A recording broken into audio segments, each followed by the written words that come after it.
If you're planning to visit, study, work, or live in the United States, understanding how U.S. visa processing works in 2026 is essential. Immigration has always been complex, and recent shifts continue to affect applicants worldwide. In this video, we'll explain the current system, how different visa types are processed, what factors affect timelines, and what applicants should realistically expect without misinformation or exaggeration. First, let's start with the basics. There are two broad categories of U.S. visas: non-immigrant visas and immigrant visas. Non-immigrant visas are for temporary stays, such as tourism, study, or work. Immigrant visas, like family-sponsored and employment-based green cards, are for those pursuing permanent residence. In 2026, one major theme across all categories is increased scrutiny during processing. What does that mean? It means that officers at U.S. consulates and USCIS U.S. Citizenship and Immigration Services are taking more time to verify applicant information, which leads to longer processing times in many cases. Let's break down how this affects key visa types. Tourist and business visas B2, B-1. Tourist visas remain among the most common non-immigrant categories. In most cases, consular officers focus on whether the applicant has strong ties to their home country, such as ongoing employment, family responsibilities, or property. If a consular officer is satisfied that the applicant intends to return home after a short visit, approval is likely. However, for first-time applicants or those without a strong travel history, officers may request additional documentation or schedule an interview, both of which can extend processing time. This is normal and does not necessarily indicate disapproval. Student visas F1. Student visas continue to be in high demand. Universities across the U.S. have seen record enrollment applications, and consular posts are carefully verifying academic documentation, financial support letters, and intent to return after study. One common issue with student visa processing is incomplete documentation. This typically results in a request for additional evidence (RFE), which adds time. To avoid unnecessary delays, applicants should ensure all financial documents, I-20 forms, and transcripts are organized and consistent. Work visas H-1B, L-1, etc. Work visas such as H-1B, L-1, and others are processed differently. H-1B petitions often go through an employer sponsorship process, meaning the employer files a petition on behalf of the employee. In 2026, officers are paying closer attention to job descriptions, wage levels, and industry standards, especially for technical roles. If a petition lacks clear evidence that the job requires specialized knowledge or if company documentation is inconsistent, officers may issue an RFE. Responding thoroughly and accurately is key. For L1 intra-company transfers, proof of ongoing employment and company legitimacy is the focus. Recent years have seen officers scrutinize corporate structures and work histories more carefully. Now let's talk about immigrant visas and green cards. These categories include family-sponsored, employment-based, and special immigrant visas. Priority date backlogs continue to impact applicants from countries with high demand. For example, family-sponsored categories for certain countries may move slower than others due to annual limits. In all immigrant categories, the interview stage remains critical. USCIS and consular officers look for consistency in documentation, travel history, and ties to the U.S. or petitioning sponsor. Processing timelines in 2026 are longer than many applicants expect. This is not a sign of failure or rejection, it reflects procedural thoroughness. Everyone's case is unique, and small differences in background, documentation, or country of origin can lead to different timelines. It's also crucial to understand that online status updates may lag behind actual internal processing. Just because a status hasn't changed publicly does not mean nothing is happening behind the scenes. So what should applicants do? First, prepare complete and accurate documentation before filing.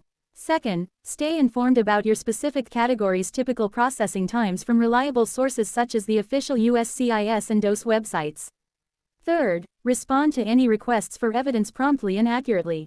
In summary, U.S. visa processing in 2026 requires patience, preparation, and understanding of how the system works.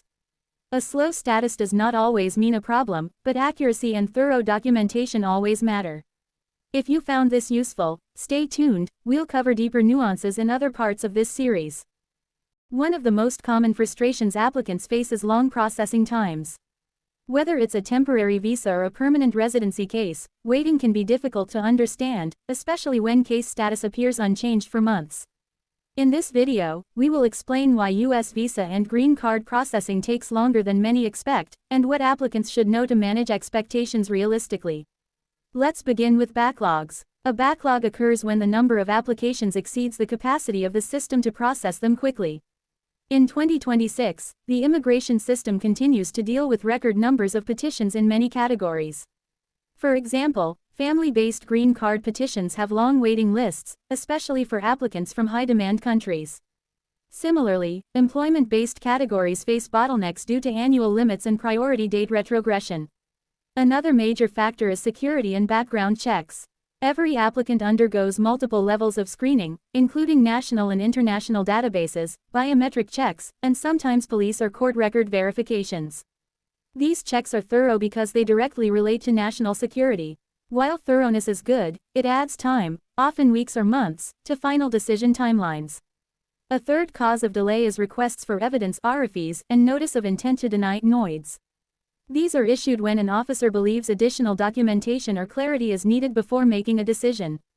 Some applicants receive RFEs because of minor inconsistencies, such as missing signatures, unverified dates, or unclear explanations. The good news is that RFEs are normal and expected in many cases. The key is to respond promptly and thoroughly to prevent further delays. Another reason for long processing times is policy and procedural shifts. In 2026, immigration authorities have implemented procedural changes aimed at improving consistency and compliance. These include updated interview protocols, new documentation standards, and enhanced coordination between USCIS and the Department of State. These changes are meant to improve fairness and accuracy, but they require officers to follow updated guidance that can slow down routine processing. It's also important to understand how priority dates and visa caps work. For green card applicants, especially in family and employment categories, priority dates determine when a case becomes current and eligible for final processing. When demand is higher than available visa numbers, priority dates retrogress and applicants must wait longer, even if their cases are otherwise perfect. Priority date movements are not controlled by any individual applicant, they depend on global demand and annual limits set by law. Many applicants make the mistake of comparing their timelines with others online. While community experiences can be helpful, comparing individual cases is not reliable because every case is unique. Factors like country of birth, category, documentation quality, and even consular center workloads all affect how long processing takes. One common misunderstanding is that silence means nothing is happening. In reality, many background procedures, security checks, and internal reviews occur without updates to public status tools. This internal movement is invisible to applicants but essential to final decision-making. Finally, communication delays play a role. When an RFE or interview notice is mailed, delays in postal services or technical issues with online portals can push timelines further. So what can applicants do while waiting? The most important strategies are: keep documentation organized and up to date. Avoid unnecessary status checks which don't change the timeline. Stay informed from official sources, not rumors. Plan your life realistically around possible delays. Understanding the reasons behind long processing times makes the journey less stressful and more predictable. Patience, preparation, and accurate response lead to fewer surprises and better outcomes. Traveling to the United States, whether for work, study, or tourism, is one of the most common reasons people engage with the U.S. immigration system. But each visa type has its own rules, timelines, and expectations. In this video, we will go through the most commonly used non-immigrant visas in 2026 and explain the realistic requirements and processing approaches for each. We start with student visas F1. F-1 visas are granted to international students who are accepted to study at accredited U.S. institutions.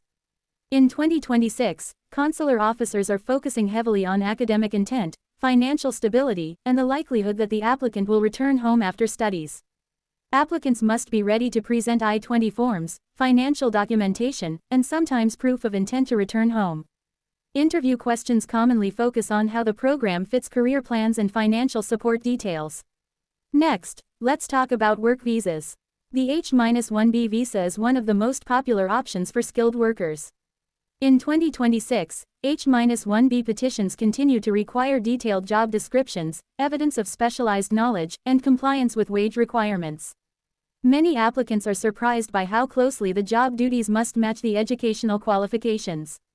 Officers may issue RFEs when intentions are unclear or when the job seems broad rather than specialized. The L-1 intra-company transfer visa is for employees of multinational companies. These applicants must show continuous employment with the company abroad and a qualifying relationship with the U.S. employer. Documentation must be thorough and consistent to avoid delays. Another important category is TN visas for Canadian and Mexican professionals under USMCA, formerly NAFTA. TN visas have relatively simpler processes but still require clear proof of professional qualifications and a job offer in a qualifying occupation. B2 tourist visas or B1, B2 combined visas are for temporary travel. While many applicants assume these are easy to obtain, consular officers still require proof of intent to return home and evidence of strong home ties. Other temporary work visas, such as O-1 for individuals with extraordinary ability, E2 investment visas, or J1 exchange visitors, each have specialized requirements that must be met with precision. Across all these categories, there are three core themes. Documentation quality matters. Consular or USCIS officer discretion can vary. Preparation reduces delays. One frequent issue is applicants misunderstanding what supporting documents are required. Financial proofs, employer support letters, and intent statements must be consistent.